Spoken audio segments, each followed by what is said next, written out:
I'm Professor Anna Fox. I'm a photographer, a storytelling documentary photographer. I've worked in photography since 1983 and I've also worked in education since the early 1990s. I'm also a director of a research project called Fast Forward Women in Photography, which is how I got particularly interested in the idea of where are the women photographers today. And we've been looking and researching women's careers and histories across the globe since 2014. It's really important that we look at women's careers in photography. We need the knowledge, we need to understand how their careers worked, how they make their work, why they make their work, and we need new role models for new emerging and younger women photographers to look at.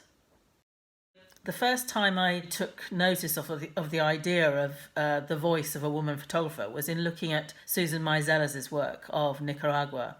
And instead of photographing on the front line where most of the journalists would be and looking at the action, which was always very male orientated, she was looking at people's lives behind the scenes. And what fascinates me by many women photographers' work is they have a very different kind of access to certain subjects and some very different ideas about certain subjects.